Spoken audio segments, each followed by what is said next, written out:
Britain బ్రతుకు bus stand అయిపోతుంది. Britain ప్రధానమంత్రి బతుకు బస్ స్టాండ్ అయిపోతుంది.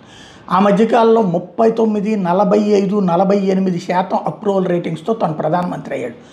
ఆ తర్వాత తను తీసుకుంటున్నటువంటి చర్యలు, నిర్ణయాలతో క్రమంగా డౌన్ అవుతూ వచ్చాడు. అక్కడ ఆర్థిక పరిస్థితి దిగజారిపోవడం, శాంతి భద్రత దిగజారిపోవడం, మతపరమైన దాడులు జరుగుతుండడం, మైనార్టీ బుజ్జిగింపుతో ఈవెన్ బ్రిటన్ పౌరులనే దూరం చేయటం, అక్కడ ఉన్నటువంటి తెల్ల జాతీయులే హింసపడుతూ ఉండటం, కీర్ స్టార్మర్కి వ్యతిరేకంగా పక్కన ఉద్యమాలు జరుగుతుండటం, ఇంకోవైపున డీప్ స్టేట్ వాళ్ళు, బరాక్ ఒబామా లాంటి వాళ్ళు పదే పదే బ్రిటన్కి వస్తూ ఉంటే వాళ్ళకు అనుగుణమైనటువంటి నిర్ణయాలు తీసుకుంటుంటే ఇవన్నిటి వల్ల బ్రిటన్ రచ్చరచ్చ నడుస్తోంది. ఇప్పుడు యూగవ్ అప్రూవల్ రేటింగ్స్ చూస్తే తాజాగా ప్రిన్స్ ఆండ్రూ ఎవరైతే ఇప్పుడు తన సోదరుణ్ణి కూడా వారసుడిగా తీసేసినటువంటి ఆయన అప్రూవల్ రేటింగ్స్ 13% దిగజారిపోయింది.